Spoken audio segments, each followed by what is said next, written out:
Hello बच्चों, कैसे हो? बढ़िया।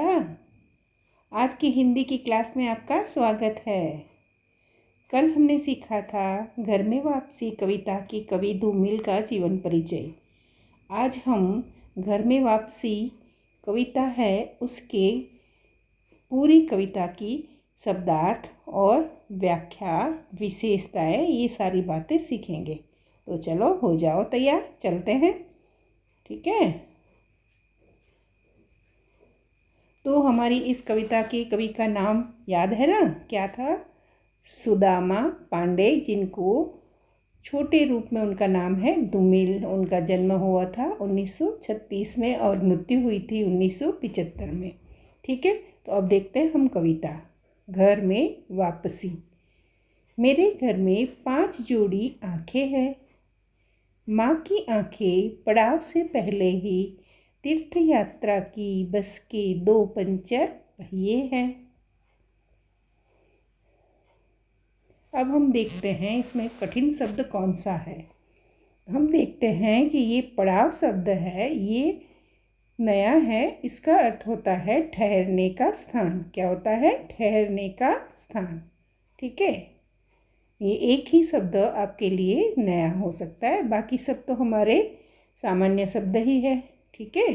तो अब हम समझते हैं कि ये इस कविता से संबंधित अगर हमारे एग्ज़ाम में प्रश्न आ जाता है कि सप्रसंग व्याख्या कीजिए, तो हम क्या करेंगे?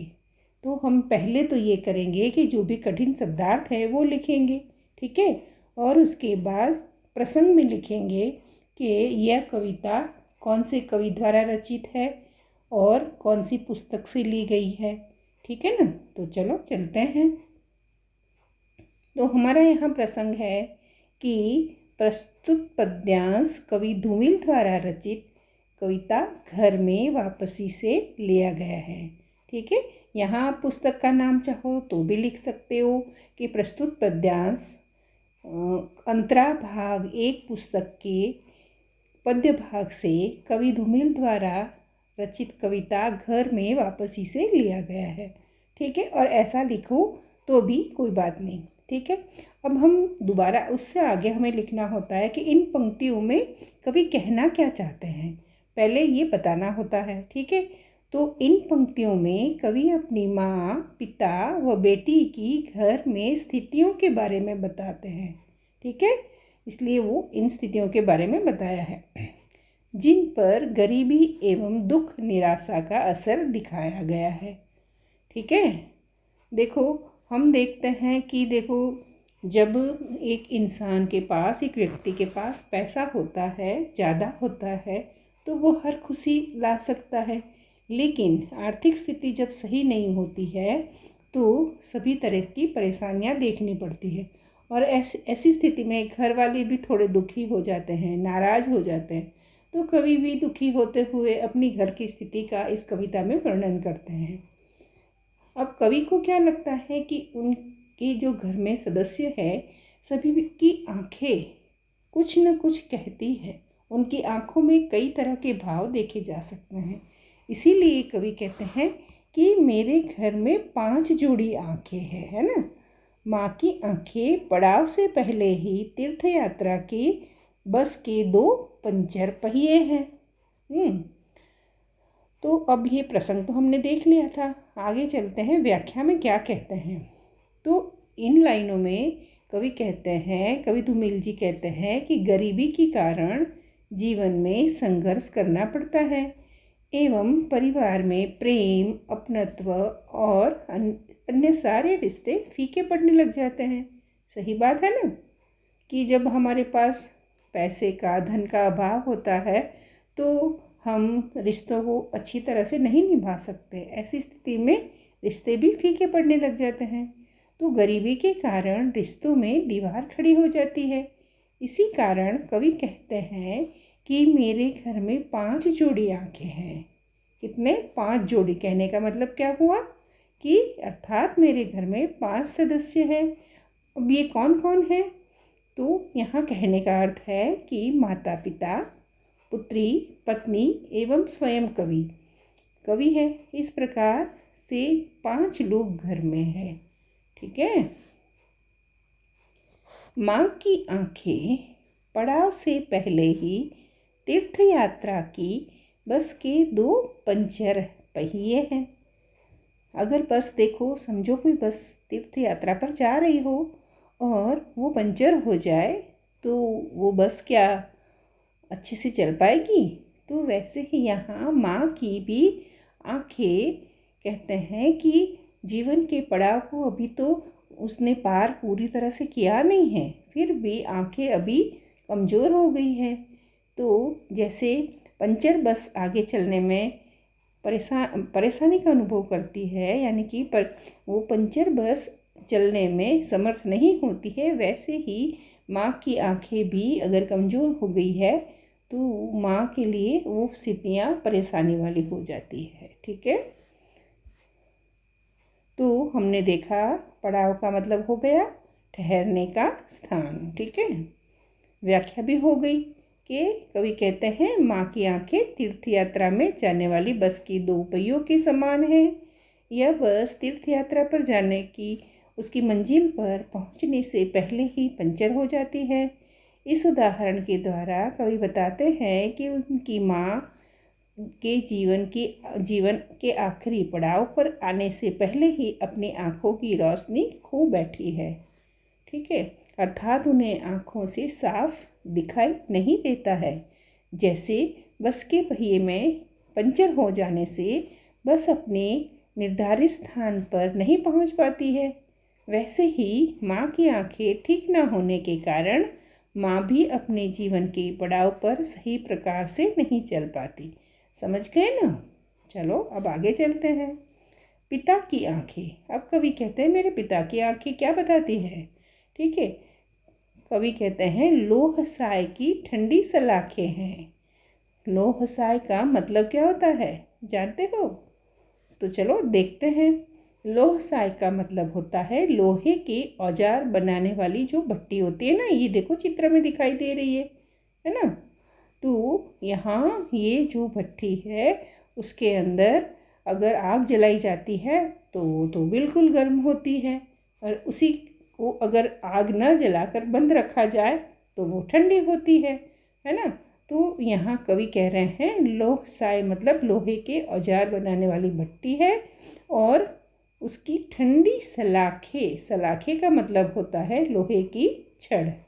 ठीक है, तो इसकी व्याख्या देखते हैं। तो इन पंक्तियों में कवि कहते हैं कि पिता की आंखों में गरीबी के कारण पहले जैसा तेज नहीं दिखाई देता है।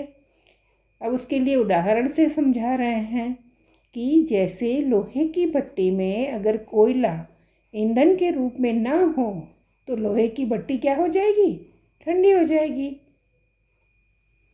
उसी प्रकार कवि कह रहे हैं मेरे पिताजी की जीवन में भी जो उत्साह और जोश जैसे नहीं होने के कारण, जैसे कि कोयला ना होने से भट्टी ठंडी हो जाती है, उसके अंदर की जो सलाखें होती है, जो लोहे की छड़ होती है, वो भी ठंडी हो जाती है। वैसे ही कवि कहते हैं कि मेरे पिताजी के जीवन में जोश और उत्साह नहीं होने के कारण, वो भी गरीबी के कारण उनमें अब तेज नहीं रहा है, और वो भी ठंडी भट्टी के समान आंखें दिखाई देती है। तो कवि का देखो यहाँ देखने का नज़रिया अलग ही है। भला ऐसे कोई आंखों की व्याख्या करता है क्या, है ना? पर यहाँ पर हमारे कवि धूमिल अलग ही व्याख्या करते हैं। ठीक है, अब देखो ये कह रहे हैं कि और उसमें रखी लोहे की सलाखें भी ठंडी हो जाती है ना, अगर भट्टी नहीं जल रही हो तो। हमारे यहाँ तो देखो भट्टी जल रही है, लेकिन अगर भट्टी नहीं जलेगी तो वो ठंडी हो जाएगी लोहे की सलाखें। तो उसी प्रकार पिता की आंखों में भी गरीबी के कारण अब तेज नहीं रहा है, और निराशा के कारण ठंडी भट्टी के समान दिखाई देती है, वे निस्तेज हो चुकी है। ठीक है, अब कह रहे हैं बेटी की बात। बेटी की आंखें मंदिर में दीवट पर जलते घी के 2 दिए हैं। बेटी की आंखें मंदिर में दीवट पर जलते घी के 2 दिए हैं। अब यहाँ दीवट का अर्थ क्या होता है? इसका अर्थ होता है दिया रखने का स्थान। मंदिर में कहीं ना कहीं तो दिया रखा जाता है ना, ये देखो ये दिया रखा गया है। ठीक है, तो अब इसका प्रसंग हम देखते हैं। प्रसंग कहें तो यहाँ पर कहेंगे कि प्रस्तुत पद्यांश कवि धूमिल द्वारा रचित कविता से लिया गया है। कविता में क्या है, नाम क्या है, घर में क्या है बताओ। तो बताओ हमारी कविता का नाम क्या है। हमारी कविता का नाम है घर में वापसी। ठीक है, तो यहाँ कवि यही बताते हैं कि देखो मैं घर में वापस आता हूँ तो मेरे घर के सदस्यों की स्थितियाँ मुझे ऐसे ऐसे नज़र आती है ना। चलो आगे चलते हैं। बेटी की आंखें मंदिर में दीवट पर जलते घी के 2 दिए हैं। ठीक है, तो यहाँ पर कवि को लगता है कि बेटी की आंखें भी कुछ अलग ही बातें कहती है। चलो समझते हैं। ठीक है, दीवट का मतलब होता है दिया रखने का स्थान। ठीक है, अब इसकी व्याख्या देखते हैं कि इन पंक्तियों में कवि कहते हैं कि पुत्री की आंखें मंदिर के दीवट यानी कि उसके जो अर्थात दिए रखने का जो स्थान बनाया गया है उसके 2 दीपकों के समान है। ये देखो दीपकों के समान कहने का भाव है कि दिए हमें पवित्र और निर्मल लगते हैं ना, वैसे ही कवि को बेटी की आंखें भी, वैसे ही कवि को अपनी पुत्री में भी अभी भी निश्चलता, भोलापन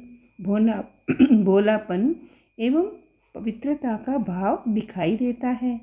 फिर भी उसमें भी गरीबी के कारण आत्मीयता का एवं संवेदना का अभाव दिखाई देता है। ठीक है, अब इन पद्यांश की विशेष बातें क्या है। देखो हम देखते हैं कि हमने देखा कि इस कविता में हमारी जो भाषा है उस भाषा में बस के पहिए आता है ना शब्द, लोहसाय की ठंडी सलाखें, जलते घी के दिए जैसे उदाहरणों के कारण प्रतीकात्मकता एवं लाक्षणिकता है। प्रतीकात्मकता क्यों है, क्योंकि ऐसे शब्दों के द्वारा प्रतीक किया जाता है ना, इसलिए। भाषा कैसी है, भाषा साहित्यिक खड़ी बोली है। अब माँ की आंखों को बस के 2 पंचर पहिए बताते हुए सजीव बिंब प्रस्तुत किया गया है। ये तो हो गई हमारी 3 विशेषताएं। आगे देखते हैं कि गरीबी की स्थिति का सजीव चित्रण किया गया है। कवि ने अन्य कवियों से भिन्न उपमानों का नवीन प्रयोग किया है। देखते हैं ना, ऐसे पंचर, बस है ना, भट्टी की सलाखें, ऐसा भला कौन प्रयोग करता है ना। हमारे धूमिल कवि की अलग ही सोच है। पड़ाव से पहले और पंचर पहिए, ये 2 शब्द में देखो यहाँ पर आया है प, यहाँ पर आया है प, यहाँ पहले में प या पहिए में भी प आया है। तो इस तरह से हम देखते हैं कि प वर्ण की आवृत्ति के कारण अनुप्रास अलंकार होता है।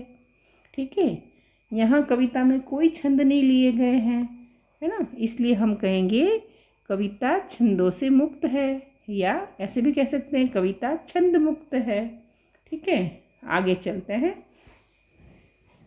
पत्नी की आंखें आंखें नहीं हाथ हैं जो मुझे थामे हुए हैं, वैसे हम स्वजन हैं करीब है बीच की दीवार के दोनों ओर, क्योंकि हम पेशेवर करीब है।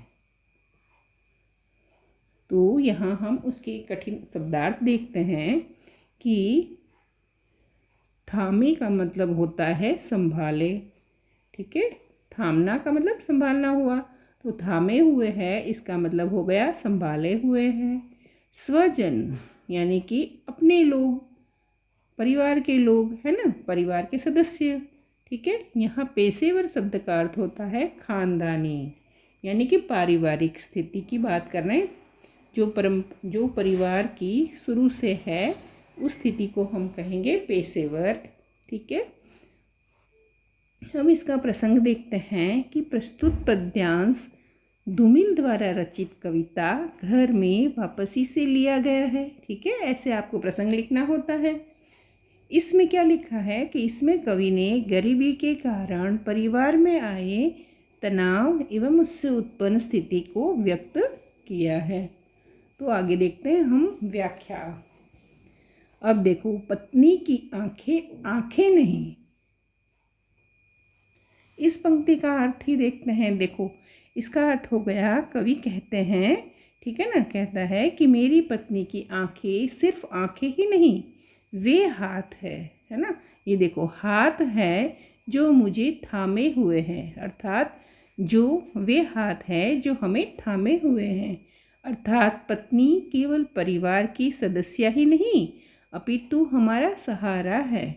उसी ने मुझे और मेरे परिवार को गरीबी में टूटने और बिखरने से बचा लिया है ना। उसकी आंखों में निस्वार्थ प्रेम और त्याग की भावना है जो मेरे लिए सहारा बन जाती है। वह मुझे आर्थिक संकटों से लड़ने में मदद करती है। ठीक है, तो यहाँ सीधा अर्थ शब्दों का देखें तो बात यह है कि पत्नी की आंखें सिर्फ आंखें ही नहीं है, हाथ है। वो आंखों से ही एक सहारा प्रदान करती है। कहने का भाव, उसकी आंखों में वो बात झलकती है कि वो मेरे साथ है, वो मुझे थाम लेती है, वो मेरा सहारा बनती है। इसलिए कवि कहते हैं जो मुझे थामे हुए हैं। ठीक है, आगे देखते हैं। वैसे हम स्वजन हैं, करीब है ना। तो यहाँ पर कवि कहते हैं कि दुनिया की दृष्टि से हम पांचों सदस्य एक ही परिवार के अंग है, ठीक है, तथा भावनात्मक रूप से एक दूसरे के निकट है। परंतु हमारे बीच में गरीबी की दीवार आ गई है। ठीक है ना, ये देखो यहाँ लिखा है, बीच की दीवार के दोनों ओर। यहाँ सभी सदस्यों के बीच में गरीबी के कारण थोड़ा सा मन में नाराज़गी रहती है, थोड़ा एक दूसरे के मन के अंदर थोड़ा दूरियां भी पैदा हो जाती है। इसलिए कवि कहते हैं कि हमारे बीच में गरीबी की दीवार आ गई है। इस गरीबी के कारण ही हमारे पारिवारिक रिश्ते बुझ से गए हैं, क्योंकि हम जन्म से ही गरीब है ना। यहाँ लिखा है क्योंकि हम पेशेवर गरीब हैं, अर्थात हमारे पास धन का अभाव है, जिसके कारण एक ही घर में रहकर हम एक दूसरे से दूर हो गए हैं, है ना। तो यहाँ कवि ने कितना अच्छा अपना दिल का जो भावनाओं का वर्णन किया है कि कहने को तो स्वजन है, फिर भी बीच में दीवार है। कौन सी दीवार? गरीबी की दीवार है। ठीक है, तो हम इसकी विशेष बातें देखते हैं कि गरीबी के कारण उत्पन्न परिस्थितियों एवं मानसिक स्थिति का भावपूर्ण चित्रण किया गया है ना। आँखों में ही हाथों की कल्पना की है ना कवि ने, ये अत्यंत सुंदर दिखाई देती है। भाषा प्रतीकात्मक एवं लाक्षणिक है ना। देखो, इसमें जो शब्द आते हैं, करीब, दीवार, गरीब, पेशेवर, ये शब्द कौन से हैं? उर्दू, इसलिए लिखा है जैसे उर्दू शब्दों का सुंदर प्रयोग हुआ है। भाषा छंदों से मुक्त अर्थात छंद मुक्त है। ठीक है, आगे चलते हैं। रिश्ते हैं लेकिन खुलते नहीं हैं, रिश्ते हैं लेकिन खुलते नहीं हैं, और हम अपने खून में इतना भी लोहा नहीं पाते कि हम उससे एक ताली बनवाते और भाषा के बुन्नासी ताले को खोलते। तो चलो शब्दार्थ देखते हैं कि यहाँ ये जो लोहा शब्द कहा है, यहाँ सचमुच में लोहा का शब्द का अर्थ बताते हैं, कविता में भाव बताते हैं कि शक्ति नहीं है, ताकत नहीं है। और ये जो ताली शब्द है ना, कहने का तो उसका अर्थ हो जाता है कि ताली बजा रहे हैं, लेकिन नहीं, यहाँ इसका अर्थ लिया गया है ताली का मतलब चाबी। ठीक है, और ये जो बुन्नासी शब्द लिया गया है, इसका अर्थ है जंग लगा हुआ या जटिल। ठीक है, तो चलो इसके आगे देखते हैं। रिश्तों को सोचते हुए आपस में प्यार से बोलते, कहते कि यह पिता है, यह प्यारी माँ है, यह मेरी बेटी है। तो इसका प्रसंग देखते हैं कि प्रस्तुत पद्यांश कवि धूमिल द्वारा रचित कविता घर में वापसी से अवतरित है। इसमें कवि ने गरीबी के कारण परिवार में आपसी संबंधों की स्थितियों का उल्लेख किया है। ठीक है ना। तो हम वापस इसकी व्याख्या देखते हैं। रिश्ते हैं लेकिन खुलते नहीं हैं। रिश्ते घर में रहते हैं तो रिश्ते तो होते ही है ना, माता पिता पत्नी बेटी, है ना। तो कवि धूमिल कहते हैं कि हम सभी परिवार के सदस्य, कहने को तो एक ही परिवार के सदस्य है, फिर भी हम आप सभी आपस में खुलकर बातें नहीं कर पाते। लिखा है ना यहाँ, रिश्ते हैं लेकिन खुलते नहीं हैं। क्यों? क्योंकि गरीबी के कारण परिवार के रिश्तों में अपनापन स्नेह नहीं रह पाया है, एवं स्नेह की कमी के कारण व्यवहार में खुलापन नहीं रह गया है। ठीक है।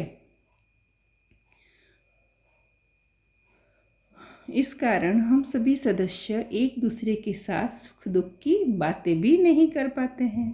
ठीक है, ये देखो, और हम अपने खून में इतना भी लोहा नहीं पाते हैं, है ना। तो इसका मतलब है कि हमारे खून में अब इतनी ताकत नहीं रह गई कि हम उस लोहे से एक चाबी बनवाकर हमारे आपसी संबंधों पर लगे ताले को खोल सके। ये देखो, ये है ना कि हम अपने खून में इतना भी लोहा, यानी हमारे खून में इतनी ताकत नहीं है, नहीं पाते कि हम उससे एक ताली बनवाते। ताली मतलब चाबी, है ना, चाबी बनवाते। और फिर क्या कह रहे हैं, यहाँ भाव है कि गरीबी के कारण हम इतने कमज़ोर हो गए हैं कि पुराने आत्मीय संबंधों को दोबारा जीवित करना कठिन हो गया है, और भाषा के बुन्नासी ताले को खोलते। यहाँ कवि कह रहे हैं कि हमारी भाषा यानी कि हमारे शब्द बंद हो गए हैं। क्यों बंद हो गए हैं? जैसे कि कोई जंग लगा हुआ ताला हो ना, तो वो खुल नहीं पाता ना, वैसे ही गरीबी के कारण जो मन के भाव है वो भी जंग लगे हुए ताले जैसे हो गए हैं, और उसकी कोई ताली मतलब चाबी अभी तक बन नहीं पाई है। ठीक है ना। तो आगे कहते हैं, रिश्तों को सोचते हुए आपस में प्यार से बोलते। कहते हैं कि अगर हमारे रिश्ते अच्छे होते तो हम प्यार से बोलते। तो यहाँ कवि कहते हैं, कवि सोचते हैं कि कितनी विवशता है कि सभी परिवार के सदस्यों के संबंधों में जो बिखराव और अपनेपन की कमी आ गई है तथा जीवन में एक प्रकार की जड़ता सी आ गई है। इस स्थिति में विचार करते हुए अपनत्व एवं स्नेह भरी वाणी में यह कह सकते हैं कि यह मेरे पिता है। ठीक है ना। ये देखो, रिश्तों में सोचते हुए आपस में प्यार से बोलते, है ना। अगर हम प्यार से बोल सकते हैं, कहते हैं कि यह पिता है, यह प्यारी माँ है, यह मेरी बेटी है ना। तो इसका यहाँ क्या अर्थ लिया है कि हम अगर कह सकते हैं कि यह मेरे पिता है, यह मेरी प्यारी माँ है और यह प्रिय पुत्री है। कवि कहते हैं कि गरीबी के कारण परिवार में बिखराव आ गया है और इस अपनापन व स्नेह से दूर किया जाना बहुत ही जरूरी हो गया है। तो कहते हैं कि जो बिखराव आ गया है ना, उसको किससे दूर कर सकते हैं? अपनापन स्नेह से दूर किया जाना बहुत जरूरी हो गया है। ठीक है। इसमें विशेष बातें देखें तो ये है कि कविता में साम्यवादी विचारधारा दिखाई देती है, प्रतीकात्मक शब्दों का प्रयोग हुआ है, भाषा के जो बुन्नासी ताले में सांग रूपक अलंकार है, कवि में निराशा को दूर कर आशावादी दृष्टिकोण दिखाई देता है। ठीक है, चलो आगे चलते हैं। पत्नी को थोड़ा अलग करते, तू मेरी हमसफ़र है, हम थोड़ा जोखिम उठाते, दीवार पर हाथ रखते और कहते यह मेरा घर है। ठीक है। इसमें कुछ कठिन शब्द देखें तो हमसफ़र का मतलब होता है जीवन साथी, और जोखिम का मतलब होता है खतरा। ठीक है, तो यहाँ प्रसंग देखते हैं कि प्रस्तुत काव्यांश कवि धूमिल द्वारा रचित कविता घर में वापसी से लिया गया है। इसमें कवि ने बताया है कि गरीबी के कारण परिवार के सदस्यों के रिश्तों में जड़ता आ जाती है, कुछ प्रयासों के द्वारा दूर भी किया जा सकता है। ठीक है, तो अब हम वापस इनकी लाइनों पंक्तियों के हिसाब से समझते हैं। पत्नी को थोड़ा अलग करते तू मेरी हमसफ़र है। तो यहाँ कवि पत्नी के बारे में कह रहे हैं। कवि कहते हैं कि परिवार के सदस्यों के बीच के रिश्तों में पत्नी की स्थिति कुछ विशेष महत्वपूर्ण होती है। कवि पत्नी को कहते हैं कि तुम मेरी जीवन संगिनी हो, है ना, ये लिखा है ना, तू मेरी हमसफ़र है। तो यहाँ लिखा है तुम मेरी जीवन संगिनी हो और तुम केवल मेरी हो। यहाँ लिखा है ना, पत्नी को थोड़ा अलग करके करते तू मेरी, है ना, कि तुम तो मेरी जीवन संगिनी हो, तुम तो मेरी हो। ठीक है, हम थोड़ा जोखिम उठाते, दीवार पर हाथ रखते और कहते यह मेरा घर है। यहाँ कह रहे हैं, कवि सोचते हैं काश हम थोड़ा खतरा उठाकर अपने खोए हुए प्यार, खोए हुए अपनेपन के संबंधों को पुनः प्राप्त करने की कोशिश करते। ठीक है ना, इसलिए यहाँ लिखा है ना कि हम थोड़ा जोखिम उठाते। ठीक है, ये कहते हैं कि यह घर मेरा है। देखो, ये घर मेरा है, यहाँ मेरे प्रिय स्वजन रहते हैं। तो हम घर में संवादहीन का मतलब कि हम जो बातचीत नहीं करते हैं ना, उसको कहेंगे संवादहीनता की स्थिति को ख़त्म हो जाती है अगर बात करते तो। ठीक है ना, तो यह कहते हैं कि यह मेरा घर है, यहाँ मेरे प्रिय स्वजन रहते हैं। तो घर में संवादहीनता की स्थिति खत्म हो जाती। कवि आत्मीयता युक्त परिवेश में रहना चाहते हैं। कवि को क्या लगता है कि घर में आत्मीयता होनी चाहिए, प्यार होना चाहिए, जिससे पुराने खोए हुए रिश्ते पुनः सजीव हो पाए। इसलिए कवि कहते हैं कि काश हम हमारे रिश्ते वापस सही कर पाते, हम थोड़ा जोखिम उठाते, दीवार पर हाथ रखते और कहते यह मेरा घर है। ठीक है, इसमें विशेष क्या है, तो कवि ने आशावादी दृष्टिकोण दिखाया है। जोखिम उठाना मुहावरे का सटीक प्रयोग हुआ है। आत्मीय संबंधों के बीच गरीबी के कारण बहुत सी परेशानियां आ जाती है, उन्हें दूर करने का संदेश दिया गया है। संबंधों को एवं बिखरते जीवन मूल्यों को कवि ने सशक्त भाषा में प्रस्तुत किया है। भाषा चित्रात्मक एवं सरल है। Like, share and subscribe. Thank you.